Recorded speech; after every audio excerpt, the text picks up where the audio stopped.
Sir, Jamkhed प्रारूप विकास आराखडा जो बनवण्यात आला त्याच्या नगर विकास नियमानुसार हे गाव ठराव 3 घ्यायला पाहिजे होते।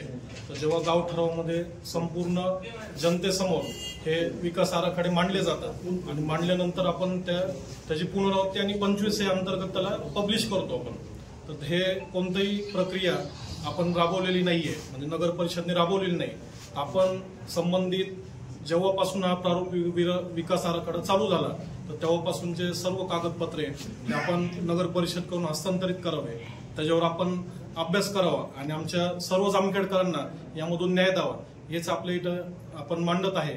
आणि आपण जर यामध्ये नक्कीच लक्ष घातलं तर हा जो चुकीचा आराखडा जो बनलेला आहे हा चुकीचा आराखडा रद्द होईल आणि नवीन आपल्या संमतीने व सगळ्यांच्या संमतीने एक नवीन जामखेड शहराचा विकास आराखडा तयार होईल। या ठिकाणी आमच्या सर्वांची मागणी आपण मान्य करावी आणि यामध्ये त्वरित ऍक्शन घेऊन येणाऱ्या 28 तारखेला ज्या हरकती नगर परिषदेने मागवल्या तर यावर आपण त्याच्या अगोदरच काहीतरी तोडगा काढून हे थांबवावं, अन्यथा हे खूप मोठं आंदोलन छेडलं जाईल। जामखेड शहरातले जवळपास 2 ते 2.5 हजार लोक यामध्ये बाधित आहेत आणि इतक्या मोठ्या स्वरूपाचं जर आंदोलन जामखेडमध्ये झालं तर नक्कीच प्रशासनाने याचा विचार करावा लागेल।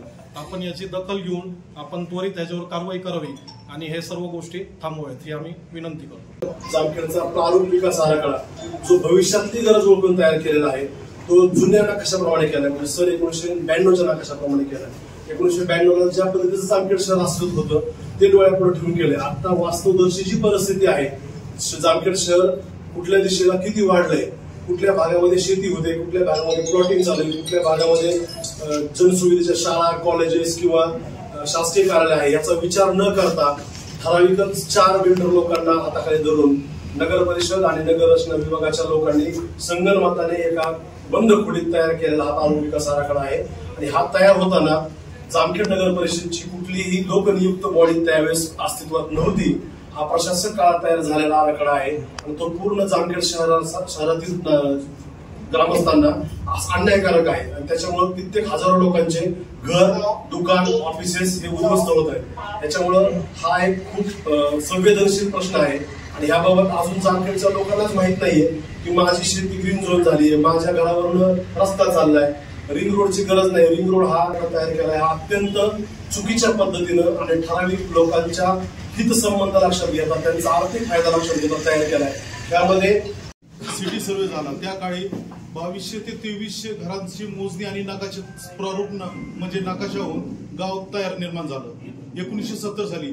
तदनंतर ग्रामपंचायतीने गाव बनवायला पाहिजे होता, कधी बाकीचं डेव्हलप झालेलं गाव आहे तो गाव नकाशामध्ये आणि त्याचं सिटी सर्वे करून घ्यायला पाहिजे होता। तर 1970 सालापासून अजून गावच निर्माण झालेलं नाही, त्याचे नकाशे कुठले तयार झालेले नाही आणि हे म्हणजे गाव तयार नसताना त्याच्यावर आरक्षण टाकायला लागले। तर सर्वात अगोदर आपल्याला जामखेडकरांची एक मागणी आहे की अगोदर गाव निर्माण करावं, सगळ्यांचे घरांचे नकाशे तयार करावं आणि गावाला मान्यता द्यावी। गाव झाल्यानंतर त्याच्यावर आरक्षणाची पुढील कारवाई करणे गरजेचं होतं। त्याच्यामुळे हा जे आता प्रारूप आराखडा जे आहे त्याच्यावरती स्थगिती तुम्ही करावी अशी विनंती। त्याची पुनरावृत्ती मी काही करीत नाही, परंतु जानेवारीमध्ये जे 26(1) प्रमाणे नगर रचना अधिनियम 1966 जे नोटीस प्रसिद्ध करण्यात आली, तर नगर रचना अधिनियम 1966चं 26चं जे कलम आहे तर 26(1) प्रमाणे त्याने नोटीस त्यांनी काढलेली। पण मुळातच 26 काय सांगते का ज्या वेळेला तुमचा ठराव होतो आणि त्याचं नोटिफिकेशन निघतं तर तेव्हापासून 2 वर्षाची प्रक्रिया पूर्ण व्हायला पाहिजे सर। तर 2018ला त्यांनी ठराव घेतला, 2019ला नोटिफिकेशन निघलं, मग आपण थोडा असं गृहीत धरू का 2018 ऐवजी 2019 आपण देऊ, पण हे 2021 पर्यंत त्यांनी पूर्ण करायला पाहिजे होती प्रक्रिया। 2021 पर्यंत पूर्ण जे लोकनिर्वाचित जे सदस्य होते, नगरसेवक, नगराध्यक्ष, उपनगराध्यक्ष, वेगवेगळ्या समित्या, हे सर्व असताना मग त्यावेळेला हे गप्प का बसले।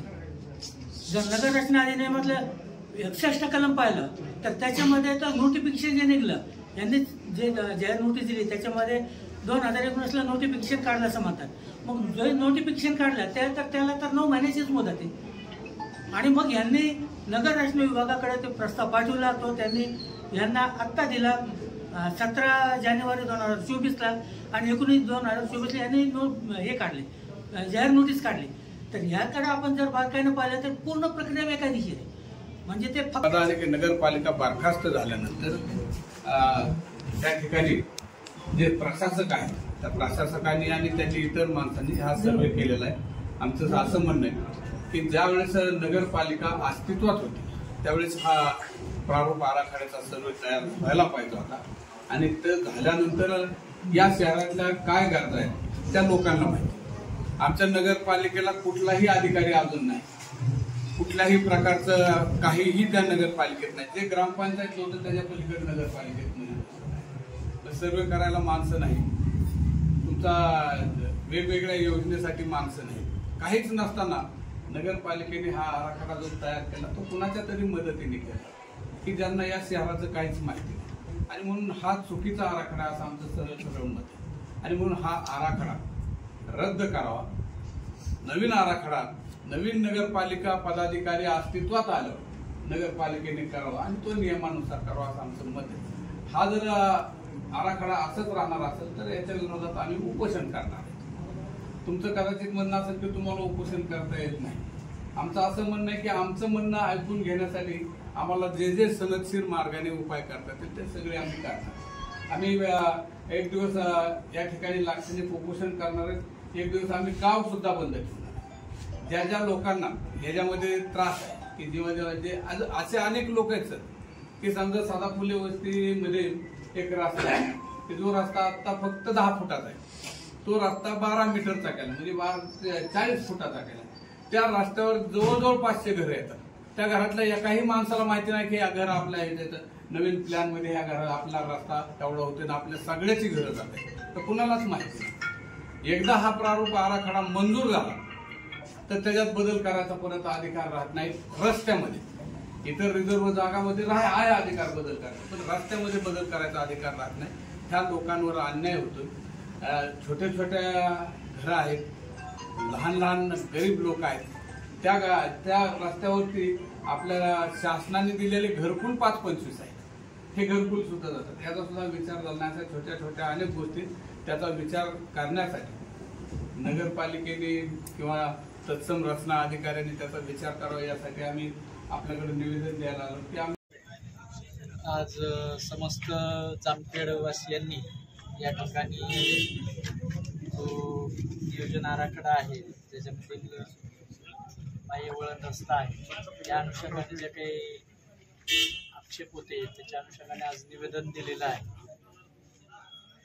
मुख्य आक्षेप असा आहे की ज्यांनी आक्षेप सादर केलेले आहेत त्या सर्वांना सुनावणीसाठी किंवा त्यांचा खुलासा म्हणणं पुरावा देण्यासाठी नोटीस देण्यात आलेली नाही, हा एक आहे.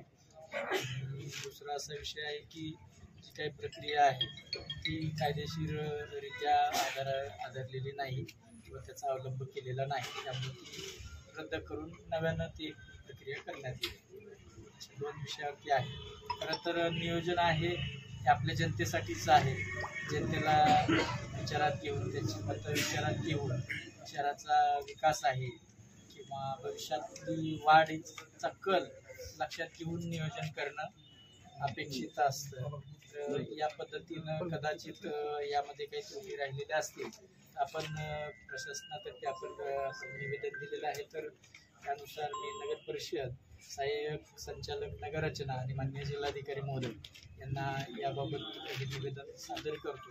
तसेच त्याची एक प्रत संचालक नगररचना पुणे यांना पण मी पाठवतो जेणेकरून या आपल्या ज्या मागण्या आहेत त्या त्यांच्यापर्यंत पोचतील आणि त्याच्यातून आपल्याला निश्चितच न्याय मिळेल हेच या ठिकाणी अपेक्षा आपल्या आणि आपण सर्वांनी प्रशासनाला सहकार्य करावं हीच या ठिकाणी विनंती करतो.